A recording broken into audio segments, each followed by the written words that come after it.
Good afternoon. I'm Jennifer Homendy, and I'm the chair of the National Transportation Safety Board. I'd like to welcome you and our panelists to the next installment of the Safe System Approach Roundtable series. Today's focus is on post-crash care. Included on our most wanted list of transportation safety improvements, the Safe System Approach is a comprehensive way to think about road safety. The central tenet is that no one should lose their life or be seriously injured in a crash. If that sounds impossible, you'd be wrong. Many cities around the nation are having great success, as are other countries, by building redundancy into the system through safe speeds, safe vehicles, safe roads, safe road users, and post-crash care. We explored all but one of these areas in previous roundtables. If you missed any of those prior sessions, I encourage you to go back and revisit them on our YouTube channel. When we first added protect vulnerable road users through a safe system approach to the NTSB most wanted list and started this roundtable series, our goal was to help bring the safe system approach into the mainstream. We wanted to illuminate how it differs from the conventional approach to road safety, which is failing all road users.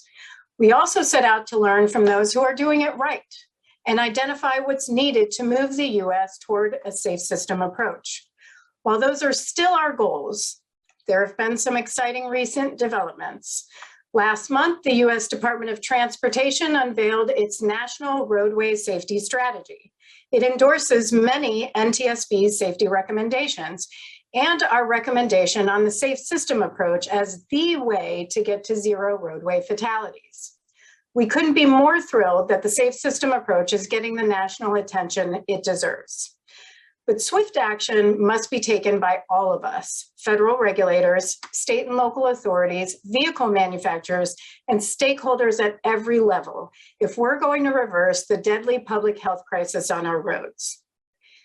The safe system approach acknowledges that humans make mistakes, which lead to traffic crashes. So we must be ready for the aftermath, or what some refer to as the last best chance to save a life or avoid a permanent injury.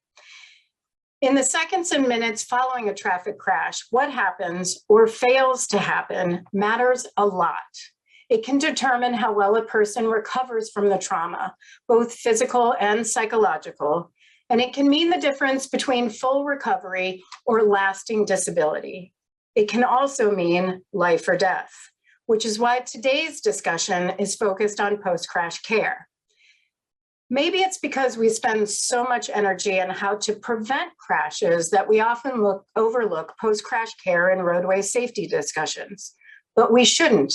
The NTSB doesn't when we do our safety investigations.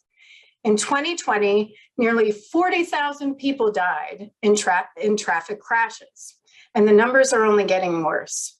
NHTSA projects that an estimated 31,720 people died in motor vehicle crashes in the first 9 months of 2021, an increase of approximately 12% year over year.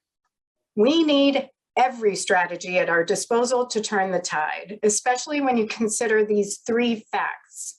First, 2 out of 5 people who eventually died on our roads in 2020 were alive when first responders arrived. Second, 20% of trauma deaths are preventable with optimal emergency and trauma care.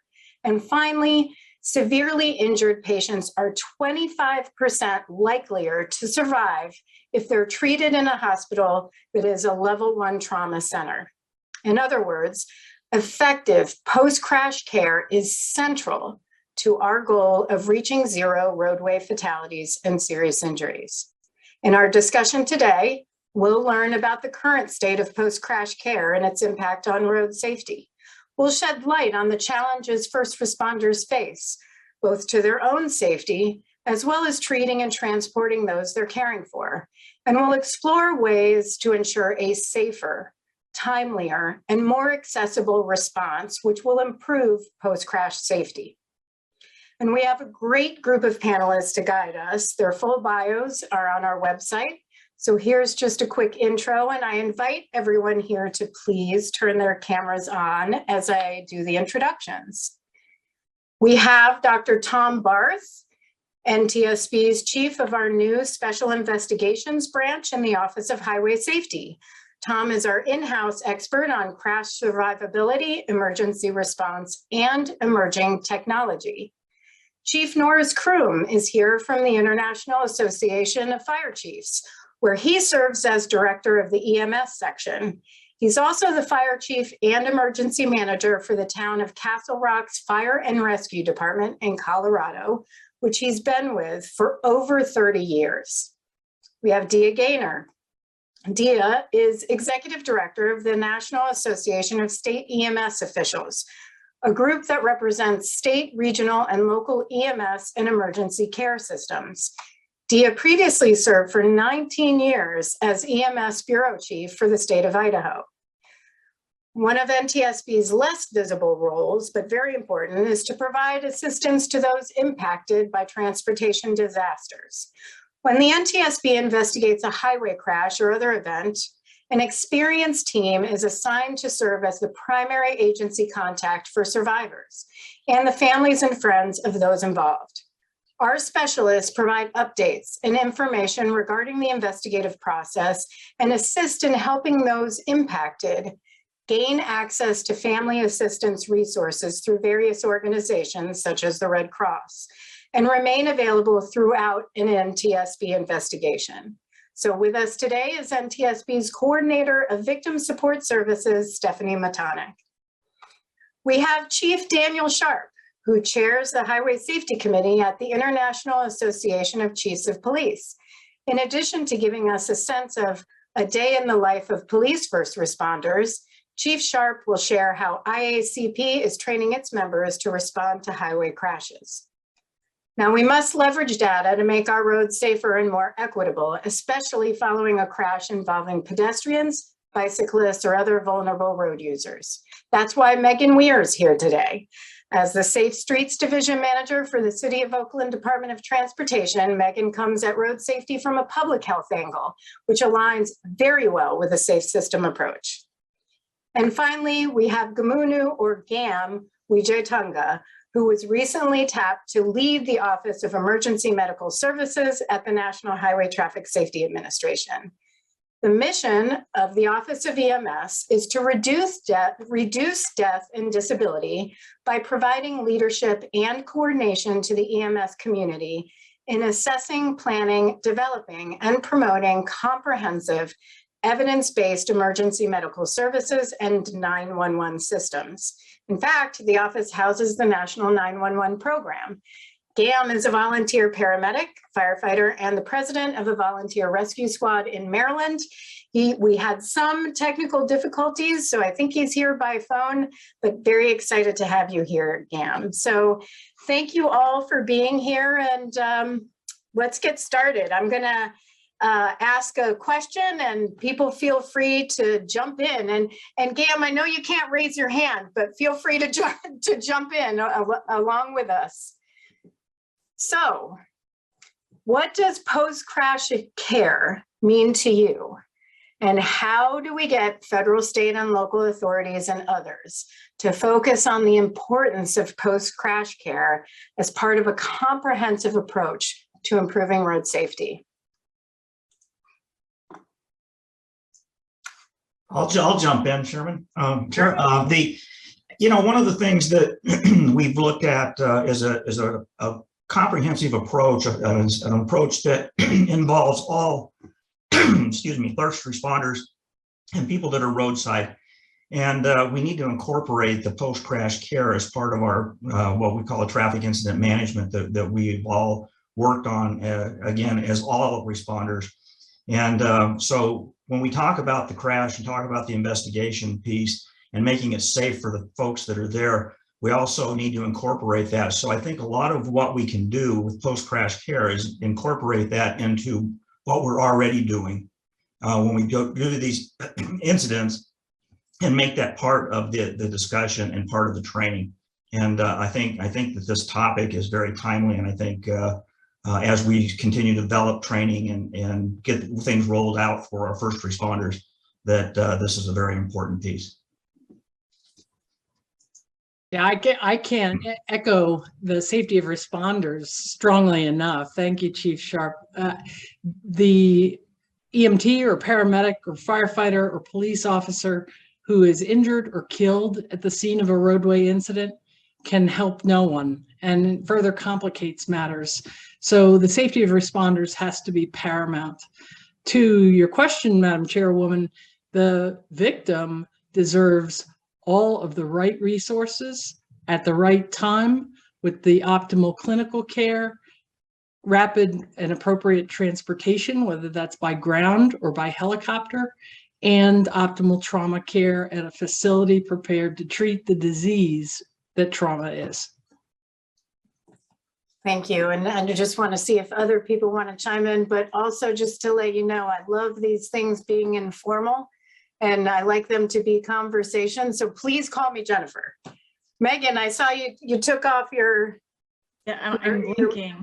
Yeah. Thank you. I just wanted to add from a local perspective, and as we're working to build partnerships for to advance safe systems approaches, that first responders, of course, know firsthand the devastating impacts on the lives of communities and families and first responders of the traffic fatalities that we see every day in our communities and across the country. So as we're working to advance safe systems approaches, in my experience, reaching out to first responder agencies, it's more of just reaching out and being clear of like what our goal is, and that the firsthand experience and knowledge, expertise, and data of first responders is really critical to achieving our safe systems goals. So just making sure that there's a clear seat at the table for post-crash care and the first responders as we're advancing these initiatives. Well, and you touched on a good issue, because if you had advice, and I know you've been very successful, Megan, where you're at, but for all of you, if you had advice on how to bring that discussion together, when states are looking at their strategic highway safety plans, or they're planning for the future on specific improvements, how do you think, how is it best to bring in the community, whether it's police, fire chiefs, firefighters, EMS, 911 operators, public health officials, trauma centers? What are some of the best ways to achieve that and bring them into the discussion?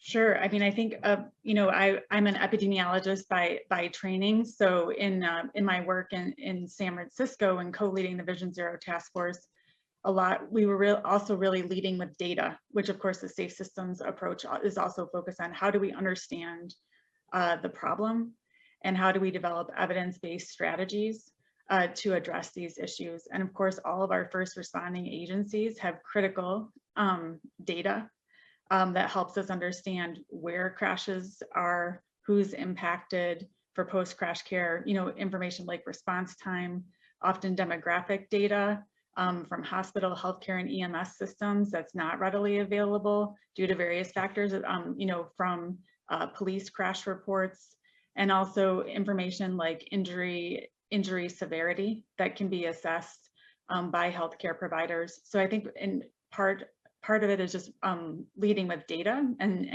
starting those discussions. But I think also more broadly, just starting where people are at. So we know that again, our EMS, law enforcement, medical examiner, fire agencies are at the scenes of crashes as we're working to understand how to prevent severe and fatal crashes, having discussions to understand what are we seeing. Things can often vary in different communities. So really just reaching out and figuring out what are these agencies experiencing, and how can we solidify and institutionalize partnerships to begin to more proactively address issues that aren't seen and identified by other agencies. An example in San Francisco was when we were working with the police and medical examiner office becoming more aware, and our trauma surgeons becoming more aware of the disproportionate impact of severe and fatal crashes on people without housing. Those aren't typically data elements captured in crash reports, but something that through these partnerships can become more clear, and then I'll inform other opportunities for prevention or intervention. And then I might jump in with an example from years ago. And when you think about trying to engage with the appropriate people for your safety plan, to me, a safe systems approach means you have to, look at the whole system and bridge across areas where people aren't necessarily pre-established to speak together. And I did a couple of investigations several years ago looking at parade incidents where it involved the municipal city planning for special events. And when they were reviewing their documentation, they realized, like when they were reviewing their safety plan that they had set up, they realized that there were big gaps in it because they just didn't think about talking to a group of people that if you step back and look at it from the broader picture, this, if something does happen, it could involve this group that we don't normally speak to. And so when developing a safety plan, you have to kind of think about the potentials, people that might come and get involved, and then reach out to them. A more recent example was I've been working with some school districts on school bus crashes, and some were asking about as they adopt new technologies into their system. One example was electric school buses. They were bringing electric school buses into their school district, and they're saying, if these new vehicles require different things, what should we do? And one of the things was, well, you can reach out directly to the fire department or the local emergency authorities in your area and let them know that you're bringing in a different type of vehicle with a different type of technology, and plan that out in advance. Jennifer, this is Gam. Can you hear me now? Yes, jump in anytime. All right. Yeah, and apologies, I can't get my camera working, but if I could just make just a brief remark. And first of all, thank you for the invitation. We really appreciate the opportunity to collaborate on these issues. If I could just briefly frame some of the post-crash challenges that we face in the United States. As folks know, there were over 36,000 confirmed crash fatalities in 2019 alone. But through the National EMS Information System, we know in 2021 there were over 1.3 million motor vehicle crash events that EMS responded to. And this included nearly 10,000 patient encounters with severe crash injuries where the probability of survival was less than or equal to 36%. So quite a challenge, but it might be helpful also to talk about some of the people that are tackling this problem. In the United States, we have over 5,000 911 public safety answering points. They answer over 200 million 911 calls annually. There are also over a million EMS clinicians in the United States. This includes cross-trained law enforcement officers and firefighters, and they all function in over 23,000 EMS agencies. Last year in 2021, EMS systems responded to over 42 million patient encounters, and that included 1.3 million crashes. Those are big numbers, but I think it's also important to remember what this means for individuals. For many of those millions of crash incidents, the first line of response is the crash patient or a bystander calling 911. And in many areas of our country, there is a lone 911 telecommunicator that answers this call. And often the first medical responder on the scene may be a lone law enforcement officer. And the EMS clinician that's making the decision on whether to transport a patient to trauma center is often operating by themselves in the back of an ambulance on an isolated rural road. All these responders are making time-sensitive, critical decisions that directly impact the number of fatalities and serious injuries on our nation's roadways. So, as you pointed out, access to timely and effective post-crash care is absolutely critical to survivability. So, again, I apologize, my video isn't working, but hoping you can hear me on the phone. Absolutely. And Gam, just to follow up on that, a lot of, I think when most people hear NHTSA, they think about vehicle safety and recalls. But can you talk a little bit more about what your office does for those who are not familiar? Sure. So I'm the recently appointed director of the Office of Emergency Medical Services at the National Highway Traffic Safety Administration. And our office works closely with national, state, local, territorial, and tribal partners to support comprehensive development of 911 and EMS systems. And that word system is critical because what we're talking about is a system of care involving many agencies and people working cooperatively together to make sure that the right care is provided at the right time, particularly for crash patients. Our program actually dates back to the very beginning of our agency, the National Highway Safety Bureau in 1967. And we had folks there. Our first office director was a man by the name of Captain John Waters, who came from the U.S. Coast Guard's air rescue program, and was really instrumental in translating the military model of care into the civilian world. So that's just a little bit of history for you. I'm a history buff if you can't tell. But again, the key to our office's work is working closely with partners in 911, in EMS, in the surgical world, and throughout the medical community. It's very much a collaborative approach, and that's why the safe system approach is a great way to move forward, because I think collaboration is at the core of it. Can I maybe back up a little bit and just ask, what are some of the challenges that first responders, whether it's police or emergency responders, whether it's police, firefighters, 911 operators, other emergency personnel have faced during the pandemic? And how has that impacted what we're seeing on our roads or road safety or their safety?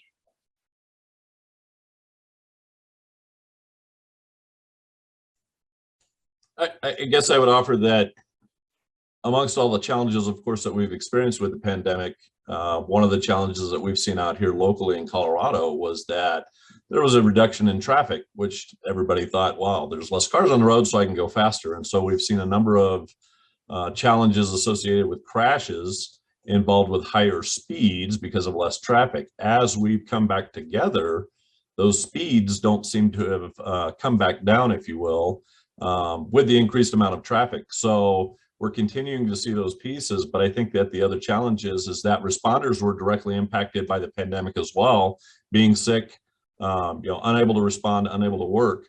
And so that just exacerbated the problem as far as being able to get, whether it's law enforcement, fire, EMS, tow operators, et cetera, being able to get them to the scene in a timely manner.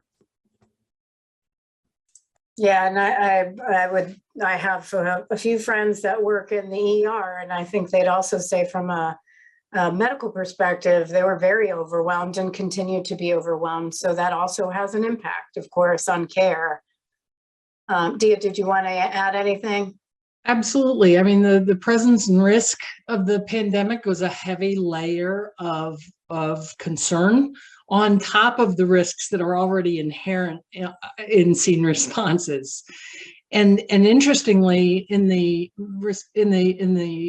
protection of personnel sort of approach, at a motor vehicle crash scene involves turnout gear, protective helmets, etc., and how they worked with gear intended to protect individuals from a virus may not work well together. You may not be able to put on that same mask with this type of helmet or this kind of gown under or over the turnout gear.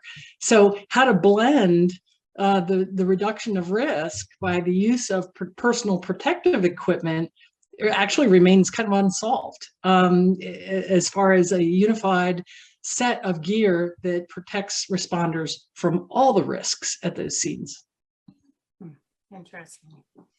Thank you. And I predict that this session is going to be over in an hour and it's going to seem like 5 minutes, and I could ask you questions all day and keep going. It's really good information. Thank you. I'm going to ask a little bit about, because Chief Kroom, you mentioned speeds and the high speeds we're seeing, which really haven't gone away. I mean, I live off of I-95 and people are going at much higher speeds than 55 or 65, depending on where you are on I-95. Chief Sharp, the Virginia State Troopers do a tremendous job at, sort of stationing themselves when they can along I-95, but and I want to talk about injury for a second and prevention of injury of our responders and how we do that, because I see very little people moving over. I see it ahead of time, I move over, but I see a whole lot of people coming right up against, whether it's a crash or, a situation where somebody is pulled onto the side of the road. And so I would like to talk a little bit about some of the dangers that our responders face when, going to the scene of a crash or anywhere on our roadways, and how you address some of those challenges if you're, state or local authority.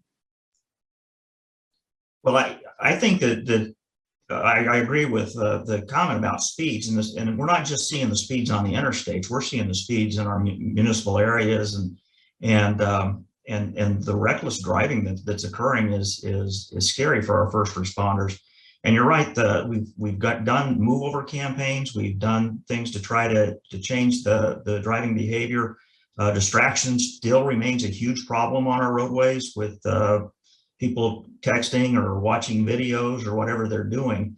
And we need to have a better approach to addressing those types of behaviors that are endangering not only the first responders, but everybody else on the roadways. And as was pointed out, the pandemic, people started driving faster. They started taking more risks. The roads are getting congested again, and their driving behavior hasn't changed. And so that becomes problematic.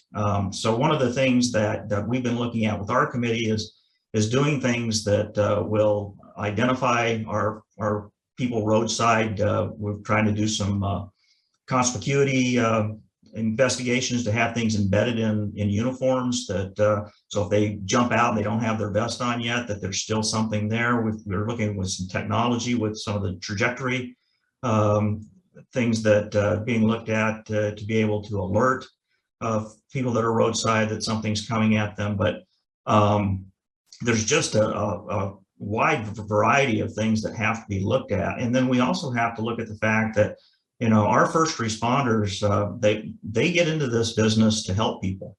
And so we have our firefighters, our police officers, our EMS folks, and sometimes, they're focused on helping or saving someone, and they put their own lives in jeopardy doing that. And so we have to make sure that we have proper training, proper equipment, and proper staffing to be able to do that. And that becomes an issue too in some of our rural areas where we have small departments, we don't have a lot of resources. And so again, it keeps being pointed out, it is a system approach. And so we have to make sure that we are functioning as a system and that we're all working together.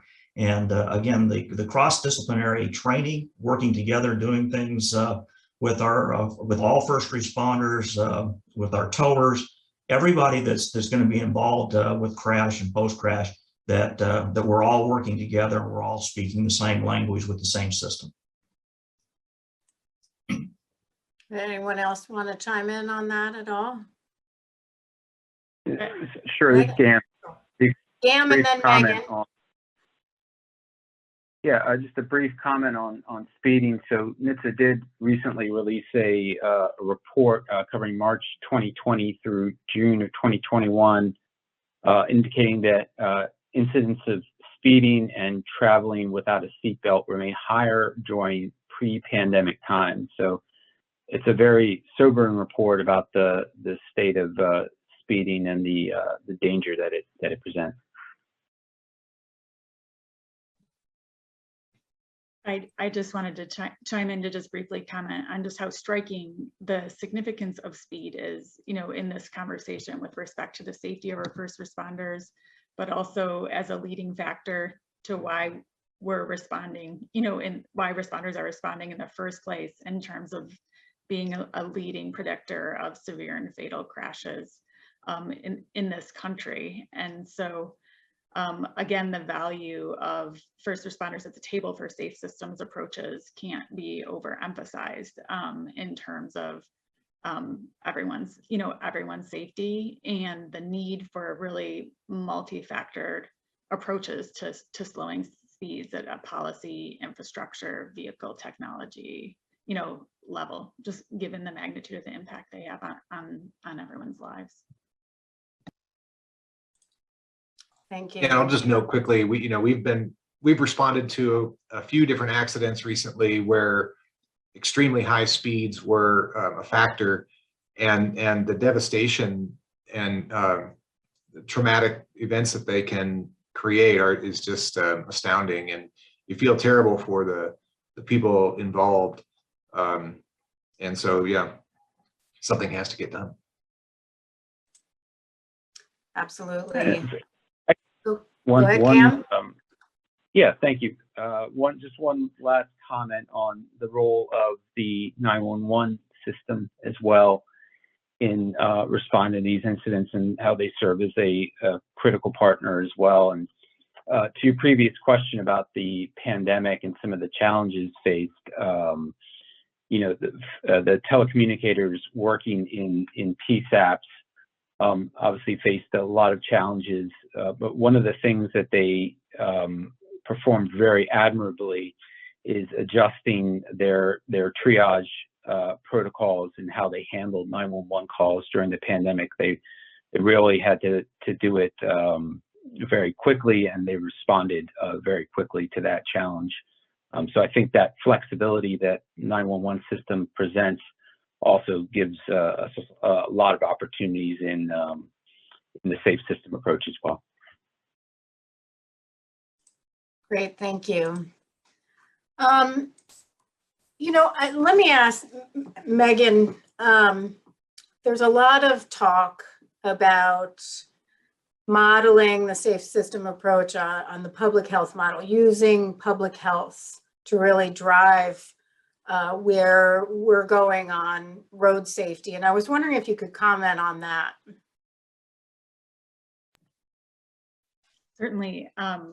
Again, with a background in public health, I really see the safe systems approach and public health model as pretty much one and the same in terms of having an approach where working to define the problem very clearly, and having leading with very explicit goals that can help bring all partners on the same page with respect to what we're trying to achieve. So having an explicit goal around eliminating severe and fatal crashes on our system, defining and monitoring the problem using the best available data and building comprehensive surveillance systems.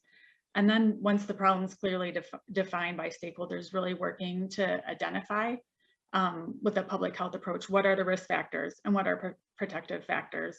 And then from there, how can we work to develop prevention strategies to save lives and reduce injury severity, and ultimately then scale up those strategies once we understand the evidence and effectiveness.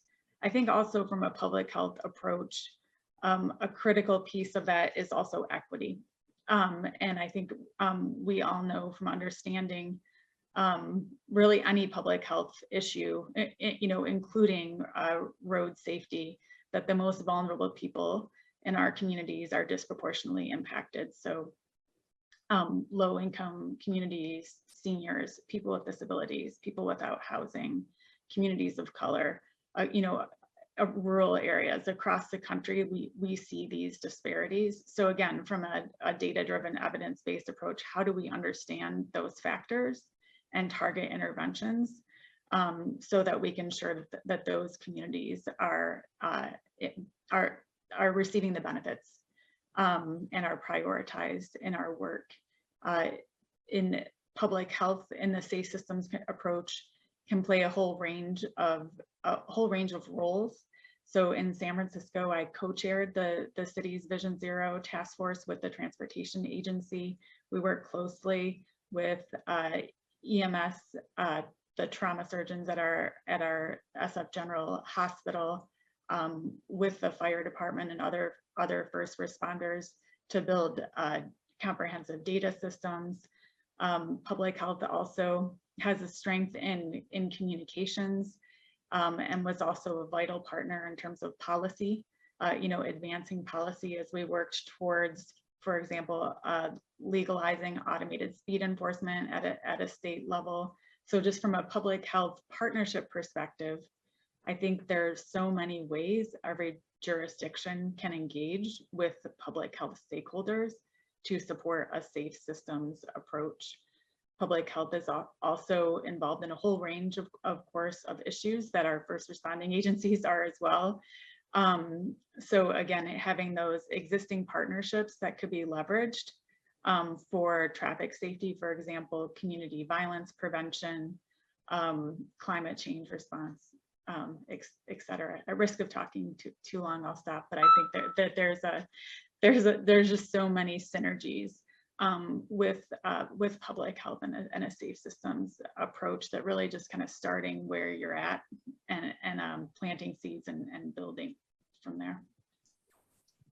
And Jennifer, one of the other areas that I think needs to be discussed when we talk about public health, and that's the health of our first responders, the people that are dealing with the trauma, what they're seeing. Obviously, post-traumatic stress has a cumulative effect.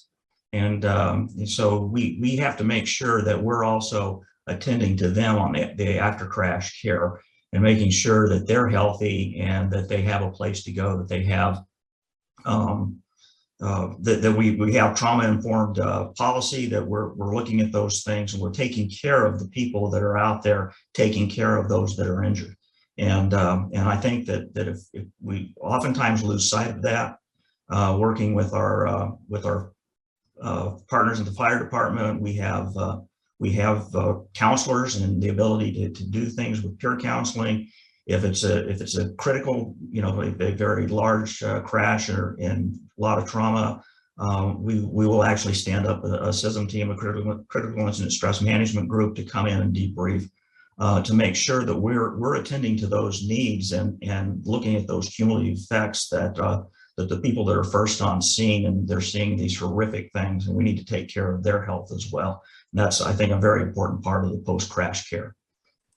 Yeah, I agree. And, I don't know, Dia or Chief Kroom, you feel free to jump in here. And then I'm going to ask Stephanie to also talk about this issue, both what you see on the importance of mental health following a significant event, how the NTSB deals with it for our own investigators as well. We'll go to Dia first. Well, Chief Sharp's absolutely right, especially incidents involving children in motor vehicle crashes or struck by motor vehicles, and even more so when it's obvious that those children were improperly restrained. That does not leave the consciousness or memory of a first responder ever. Dia and the chief are exactly right. The other challenge too is that, as we get into the rural communities, where are the responders? And a lot of times those responders are responding on friends, family, etc., because, you know, it's a limited number of folks out there to begin with. So not only are they dealing with those unknowns, they've never seen this individual before, but in those smaller rural communities, that's, you know, it's a very realistic possibility that you're responding on a friend or family member, or even another department member or public safety partner. You know, and that's just even a more significant impact. So the mental health piece to that is very critical to ensuring our success.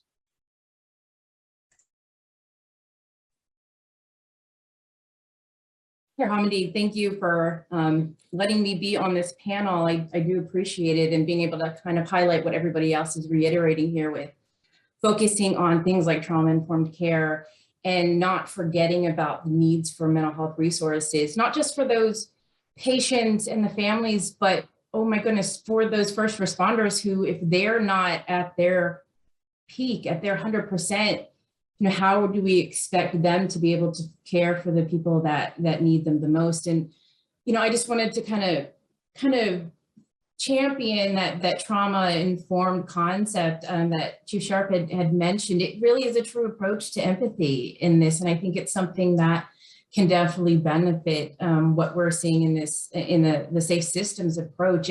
It looks at through a lens of rather just of what's wrong with someone, but what happened to them. And I think we can apply that to everybody who, not just those who are providing the care, but those who are affected by the crashes, the families that are affected by the crashes.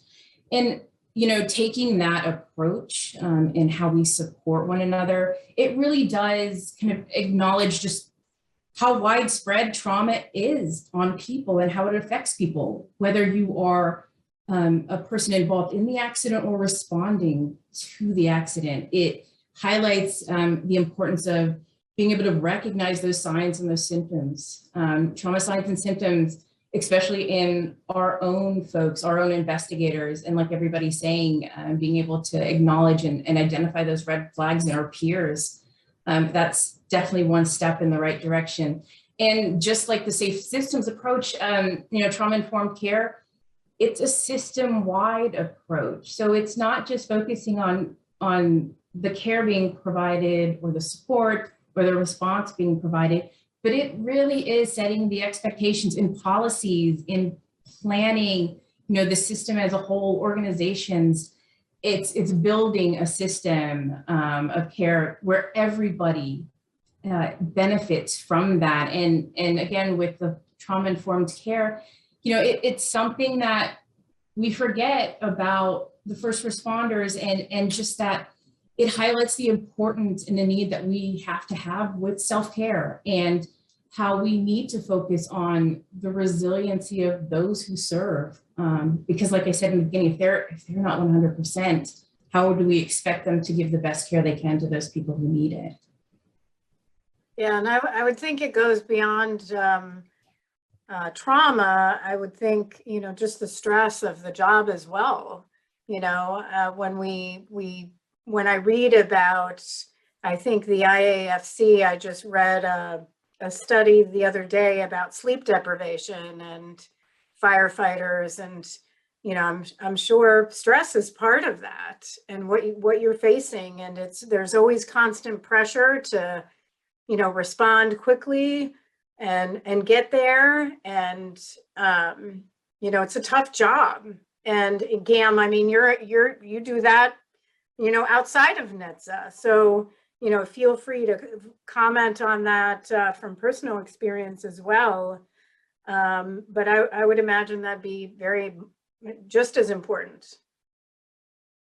Sure. You know, I'd love to comment on that. I think everyone on this panel has, you know, experienced the fatigue of responding to these incidents, and, you know, say that, you know, again, safe system approach, you know, one of the things I like about it is that it's people centered. You know, it's not only just about taking care of patients, but it's also about taking care of the folks that are doing the work. We have to take care of everyone if we're going to get to zero.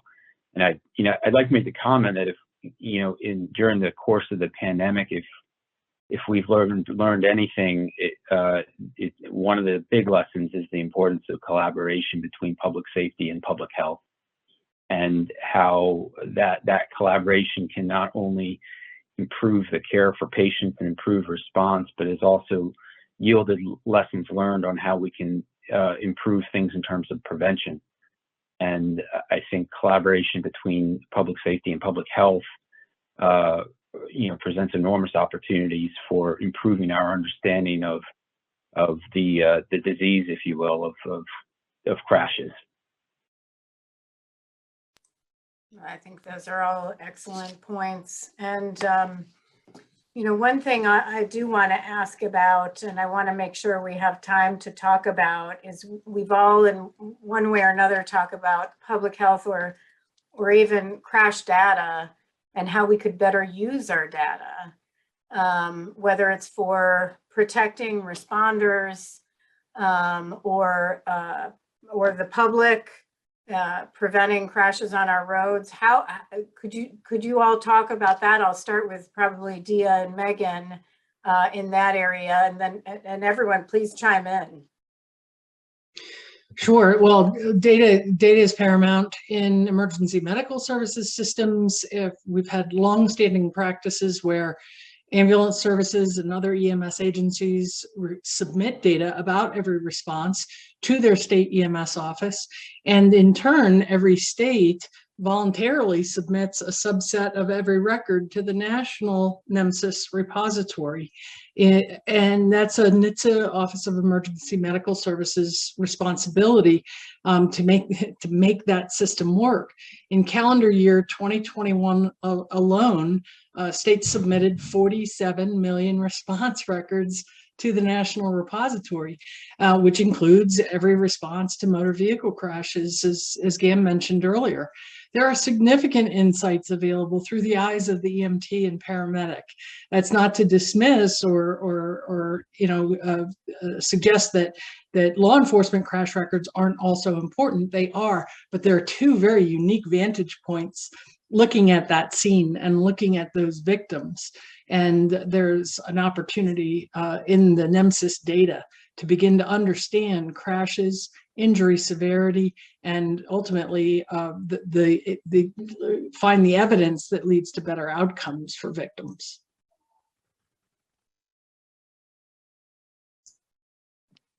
I couldn't agree more regarding just the importance of data. There's that phrase, what gets measured, gets done. And so in order to ensure that we have effective data-driven strategies under a safe systems approach, just having comprehensive data systems is so critical.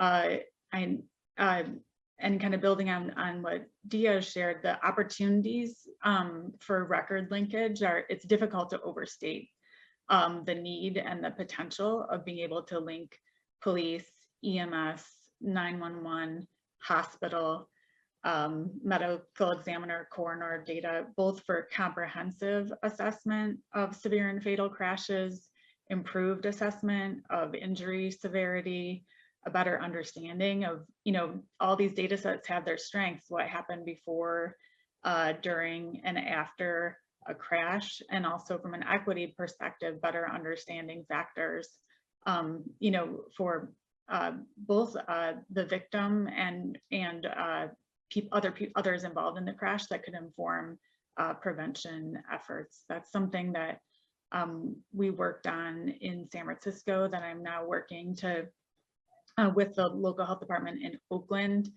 to set up data linkage projects.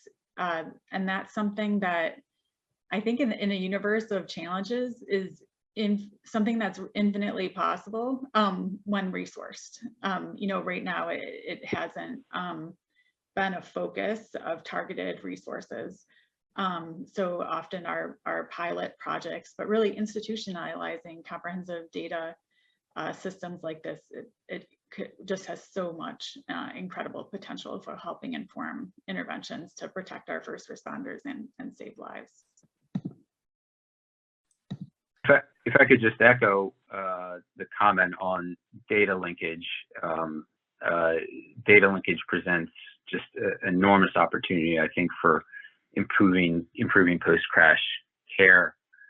And I would, just want to also add, Dia mentioned the National EMS Information System or NEMSIS, and NHTSA hosts the National EMS Repository for NEMSIS, and it's one of the identified priorities by Secretary Buttigieg in the National Roadway Safety Strategy, as well as being called out by Congress in the bipartisan infrastructure law as a key source of data on traffic crashes.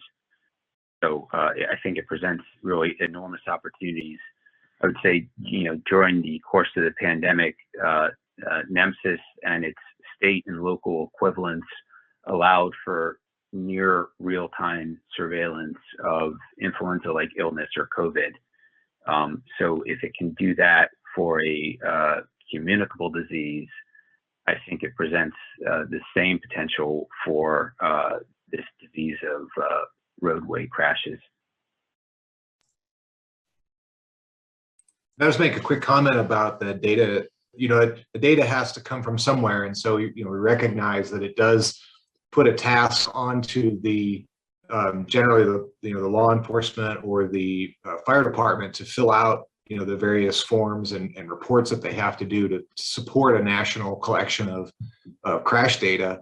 The NTSB has a history of recommending electronic data recorders in commercial vehicles, which lag behind a little bit from private cars in collecting the type of data that can really get pulled together and support research in expanding safety.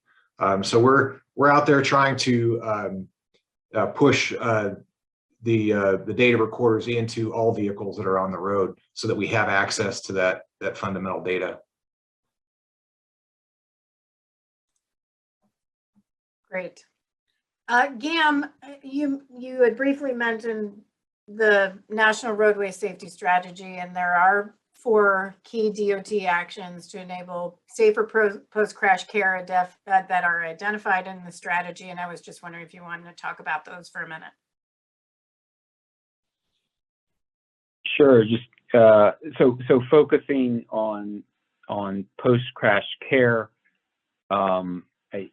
We mentioned, I mentioned NEMSIS as a priority.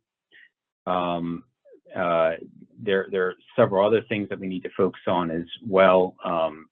We've talked briefly about 911, and there's really a lot of work to be done in developing and enhancing and standardizing 911 data.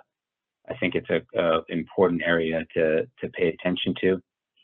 And then, just broadly, and I'll maybe defer to Dia for a few comments on this.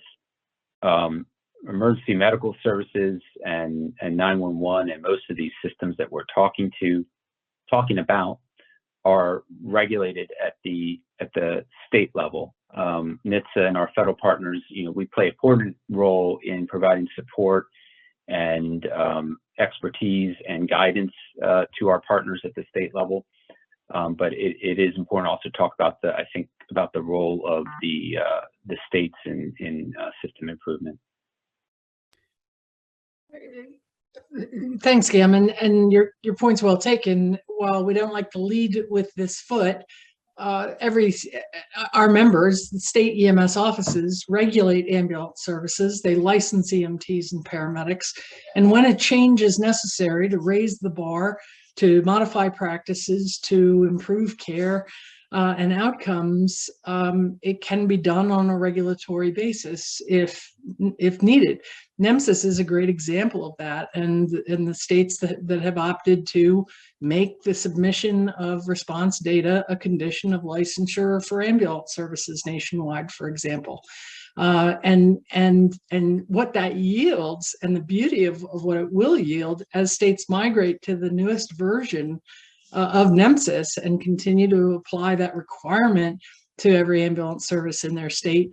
When the EMT or paramedic closes their laptop, when they're finished doing their patient care report, the subset of data that's transmitted to the state and national repository is done in 7 minutes. The record is transmitted in 7 minutes after the EMT or paramedic. So we're not going to be waiting 2 or 3 years for this near real-time opportunity. That's one example, of regulatory intervention. And again, not the first choice of how to make change, but as it relates to EMS, it's a very direct option for states. And for those, just really quickly, Gam, and I know you wanted to chime in there, NEMSIS is the National Emergency Medical Services Information System. For those who are watching and might not be aware, it's the national database that's used to store EMS data from all the U.S. States and territories. So Gam? Yeah, and just to circle back on a few more points I might have missed. Another, key component of post-crash care addressed in the NRSS, it also deals with traffic incident management training, which, police, fire, and EMS, they play an important role. And I would just say that our partners at the Federal Highway Administration have an extensive traffic incident management training program that they work on closely with states and locals.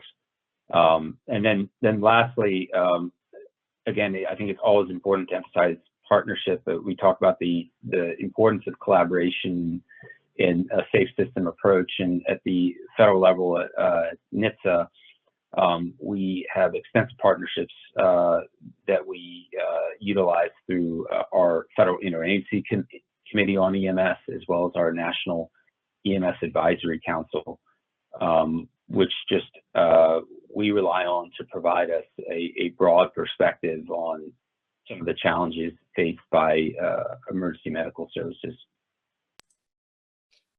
I do want to talk about training, and I want to talk about incident management and training in other areas, but I just wanted to, I did read results of a study yesterday out of Imperial College London and TRL, which focused on traumatic brain injuries and being the leading cause of death and disability worldwide, and nearly 1 in 3 caused by roadway traffic crashes. And it was interesting because they studied more than 2,000 collisions and then calculated the likelihood of different types of brain injury on British roads, and showed how collision parameters like changes in speed during collisions relate to different types of brain injuries. And then what they did is then they applied that to how crash notification systems could better predict and communicate the risk of severe injury to emergency services, and how it could help first responders when even before they arrive on scene, and where folks should get treatment. So it's just really interesting looking at some of the data and some of the research that's being done. But I do want to circle back on training and traffic incident management training, because I saw both Chief Sharp and Chief Kroom shaking their heads. So I want to give you some time to talk about that and the importance of that. And Gam too, you too. I'll kick it off. Traffic incident management is something, and as you mentioned, came out of the Federal Highway Administration. We've been working with them for well over a decade. I think I chaired a committee on traffic incident management to get it rolled out for law enforcement, I believe starting in 2011. So anyway, it's a comprehensive approach, and it has to be, when you talk about a system, we have to be able to all work together, speak the same language. Interoperability is a huge thing that really lends itself to traffic incident management. And the key for it, and we spent over a year just trying to identify or come up with a definition of what an incident is. It could be different things, but basically what we've come down to is we're just calling it a crash is your primary. And generally speaking, that if we don't get the roadways cleared and safely cleared, the likelihood of a secondary crash, which is usually more severe, it's going to occur. So the idea is to have that quick clearance. And that's, again, the 911 folks starts with them, and then being able to work together to keep our roadways safe and our first responders safe. And there's also the byproduct of that. And actually, traffic incident management started as a congestion control approach, and it quickly pivoted to responder safety. But there is a benefit. You mentioned being off I-95. You know, you have a crash there, that's gonna cause lots of problems for commerce, for people getting to work, those types of things. So there's a lot of benefit for doing it right. And they have, Federal Highways has what's called the Sharp 2 training, and training the first responders, the police, fire, EMS, our towers, and the number of tow truck drivers and operators that are killed roadside is staggering. And so those are the things that we want to be able to address, those, have the training. And as a result, the IACP has worked with Federal Highways, and we have a toolkit that's available for people to look at and do. And there's also opportunities online, but we meet regularly. Chief Kroom and Dia and we meet at Federal Highways. We obviously has been virtual for the last couple of years, but it's something that is very important and very effective. The key to the success of traffic incident management training programs is the multidisciplinary nature. Even in a rural 2-lane road environment, you can have easily 4, 5, or 6 different disciplines and organizations responding to that scene. 1, possibly 2 law enforcement agencies, of a fire department that provides vehicle extrication or other technical rescue services, an EMS first response non-transporting agency, the transport ambulance service, a paramedic chase car, and now let's toss a helicopter in. So right there, I mean, and that's just a simple 1-car rollover in a rural location, and you've got 6 or 7 organizations responding with lights and sirens. Not to mention then our friends in the towing and recovery work. So that bringing of all to the same tabletop experience to better understand each other's priorities and needs, and to assure, again, everyone's safety, number 1, and optimal outcomes for the victims, number 2. Yeah, Dia and the chief are absolutely correct. And the collaboration and the partnership is absolutely key. I mean, we have to be all working together. And one of the pieces that we've been addressing from Federal Highways, as far as TIMS is concerned, is, it was originally kind of developed for the interstate high-speed roadways, but we've seen the data that shows these crashes are happening on urban local streets with the same effect. Not only are the patients suffering severe injuries, but we're having struck-bys of our first responders too. So it's trying to change that mindset of everybody involved, that it's not just a highway issue, it's a road issue, period. And then getting that message out to all of our partners, and ultimately, again, cooperating from the federal level all the way down to the local level with not only the first responders, but with our public works or Department of Transportations, at the city level, at the county level. It is a multifaceted approach that involves everybody to be part of this team. Well, And if I could just add, add, that's the cool thing about post-crash care and the focus. It brings a new sort of Venn diagram into play.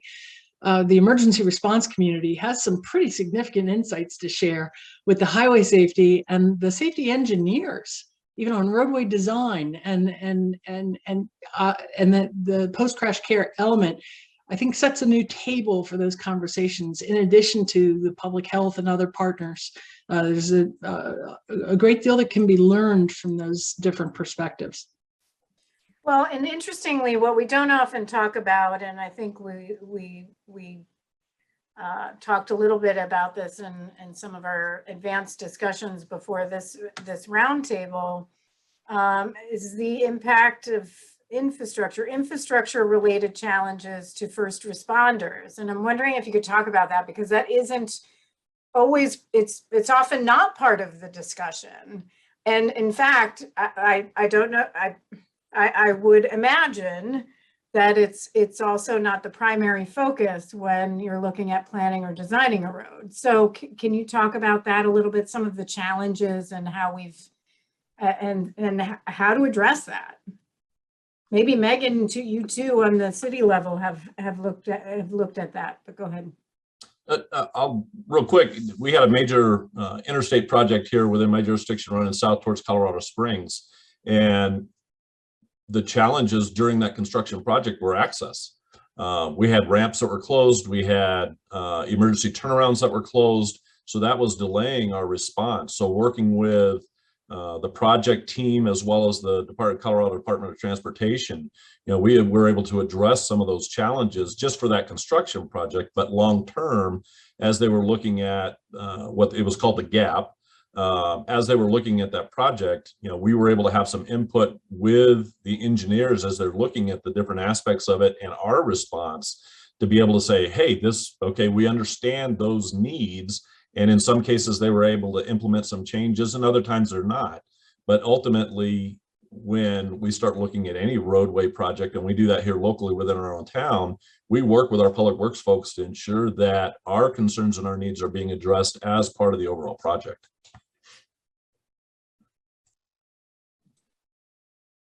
Yeah, I can speak, locally. I started with the Oakland Department of Transportation the second week of shelter in place, and now I'm the Safe Streets Division Manager.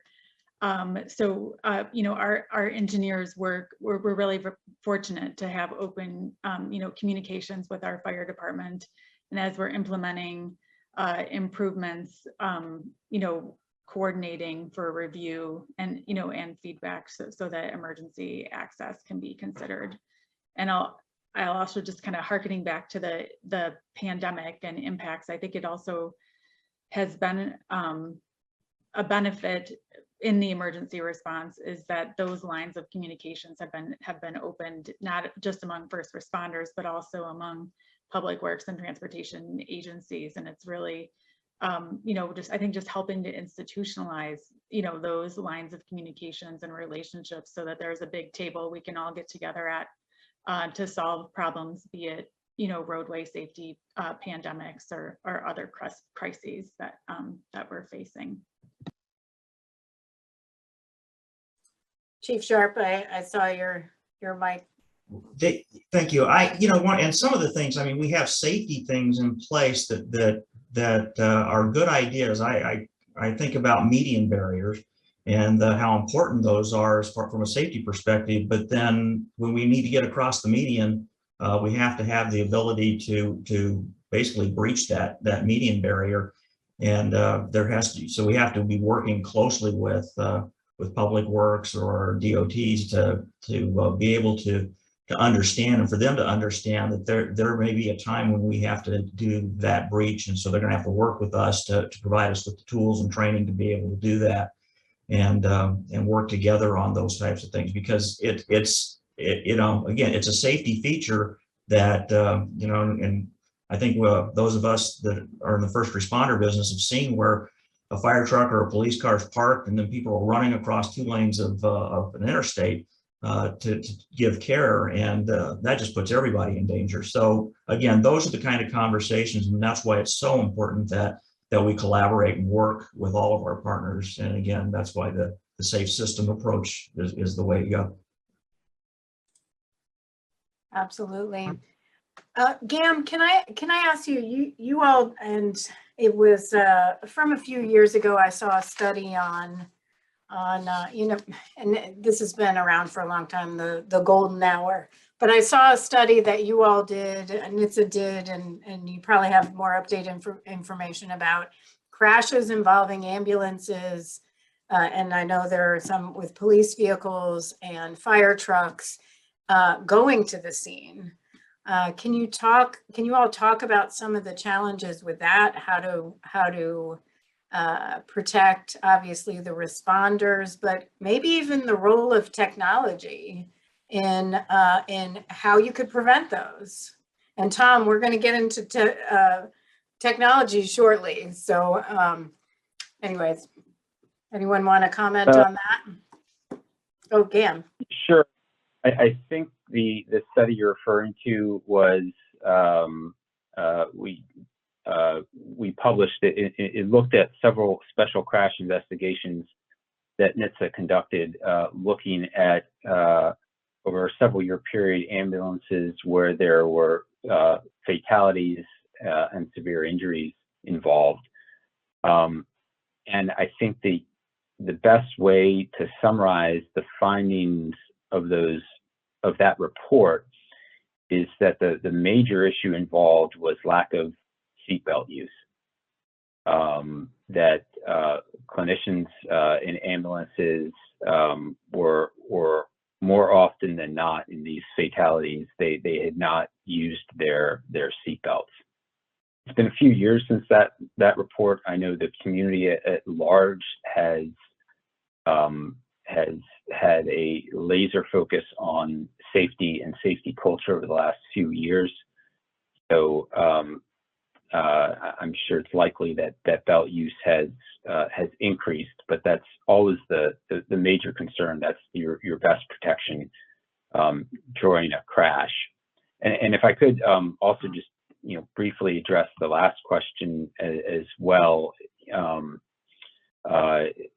In terms of the built environment, I'm not an engineer, so I don't bring expertise to the table on that at all. But I would say that with the National Roadway Safety Strategy moving forward, I think it's critical for EMS and 911 and fire rescue and police to be involved in their state's highway safety planning process.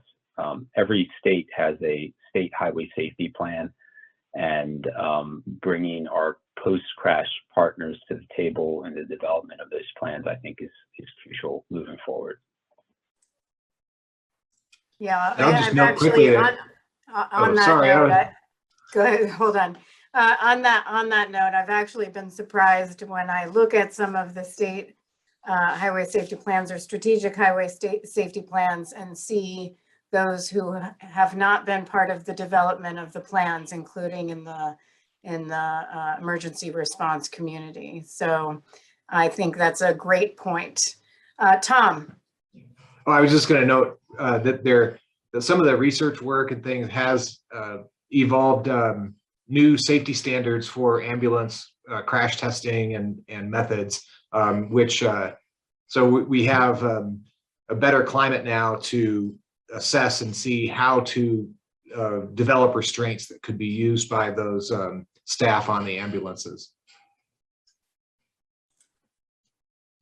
Great. Tom, I'm going to switch gears a little bit and talk about emerging technology.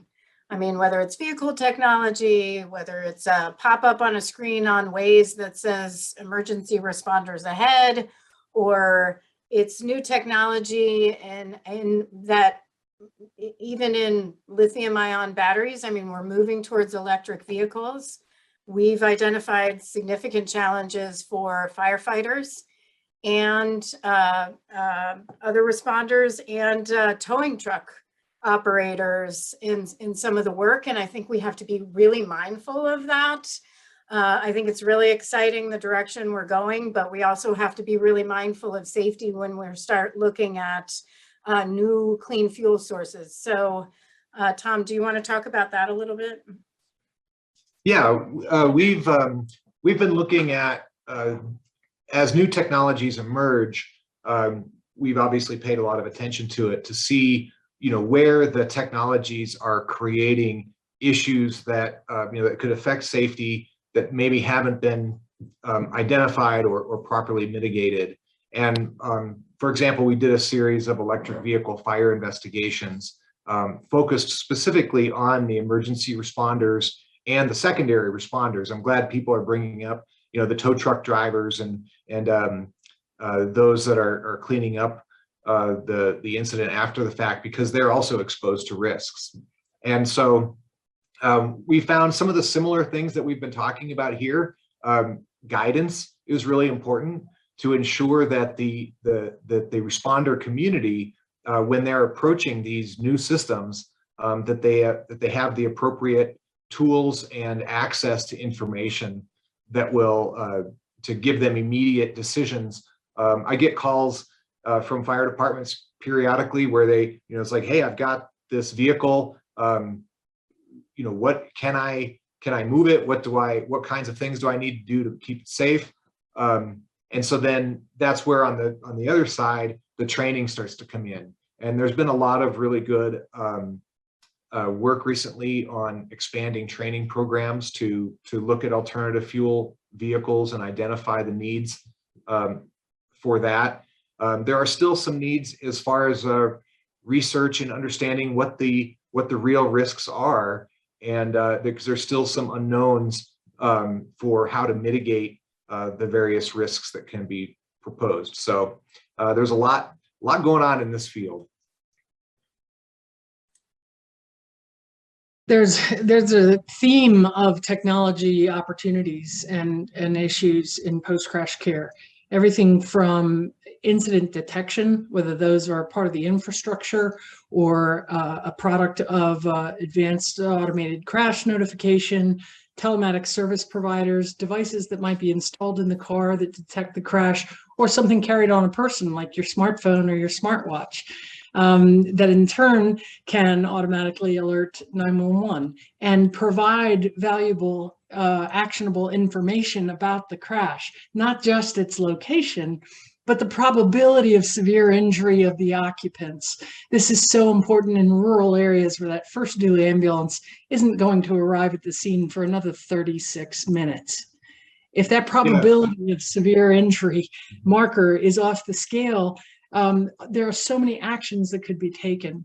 In addition, there are other technology issues for safety on scene, like the alerting devices that have been mentioned that warn either drivers who are approaching an emergency scene or who warn emergency responders that a large object of sufficient mass and velocity is approaching you, turn around and get out, get off the road or out of the way.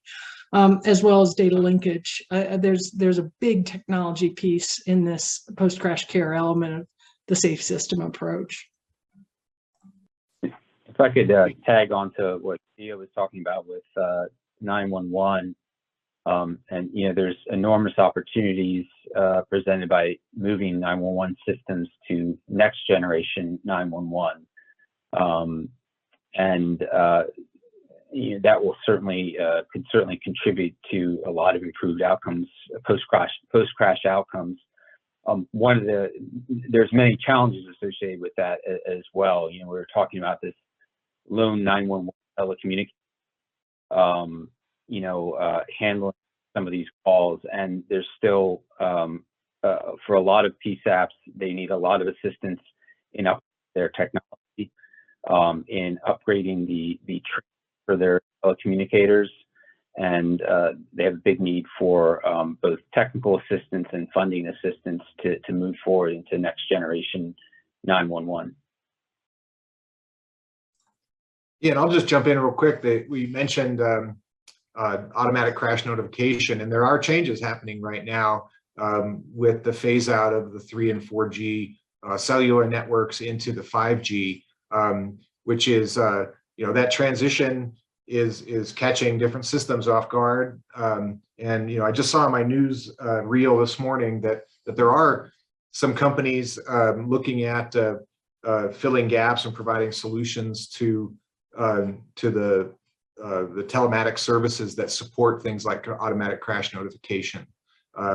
So there's a lot changing right now, and things that we all have to look at and address to keep these systems up and running the way they were intended. And if I can just add to that, and then we'll go to Chief Kroom and Megan. Just to add to that, there is an article from January 11th, updated on January 19th from Consumer Reports, called 3G wireless network shutdown means your car may lose automatic crash notification. And it's actually a really good resource. It mentions all the makes and models and years that could be impacted and directs you to the website for the manufacturer which will hopefully take you to how to address changes in technology in your vehicle. So I would just point that out to those who are watching, and I'll probably tweet it again later. Chief Kroom. Thank you. And, certainly we're looking at all opportunities technology can provide us, but we're also looking within ourselves on what we can do too. And especially from a fire and EMS standpoint, anytime the lights and sirens come on, that puts everybody at risk, not only us, but it puts the driving public at risk. And one of the things that was done earlier this week, 13 national associations, kind of led by DIA's efforts, signed off on a statement that said we need to look at reducing a red lights and sirens response. So we are looking at the data and saying, is the outcome any different with an emergent response or a non-emergent response? And ultimately, as we begin looking at that, there's a very, very small subset of calls where the outcome is affected by time. So an emergent response or not. The majority do not. So we're looking internally as well at what can we do better to help protect our folks and ensure that that post-crash care is still maintained at the level that everybody expects. Megan.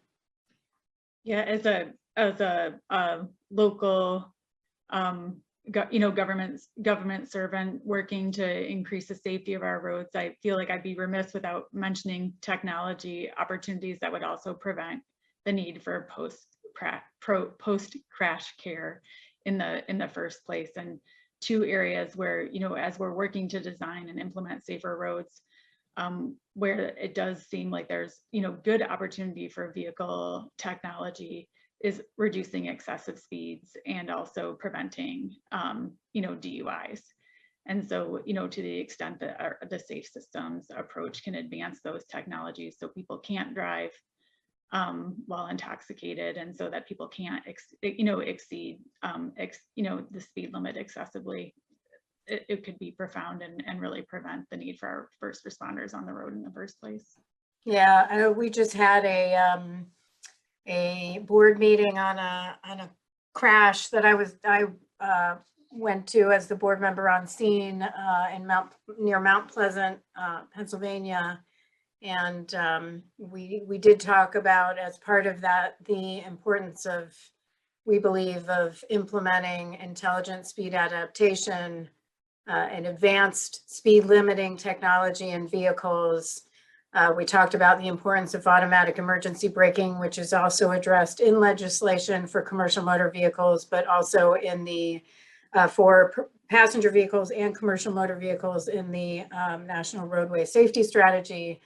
I mean, there's a lot of, and then the impaired driving technology that was also part of recent legislation, but something the NTSB has been advocating for many years. So very excited for that. And again, that's part of the roadway safety strategy. So important things happening. I think there are a lot of exciting things for improving technology, both on our roads and in our vehicles. But I do want, I know I have 7 minutes. I knew this was going to happen. I could talk for, and I have in the past gone over, and and then I will get texts every 5 minutes like, are you done yet? So I want to give everyone an opportunity.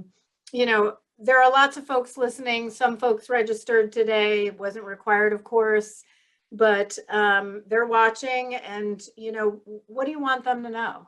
Whether it's for the safety of responders, whether it's for their own safety, if they happen to be involved in a crash, or their safety on the roads, or how about states? I mean, I saw a number of states and vehicle manufacturers that had registered for this session. So I'm gonna let each of you, and I'll call on, not to put pressure on you, I'll call on you like the box I have here. So first with Tom, then to Chief Kroom, and we'll keep going from there.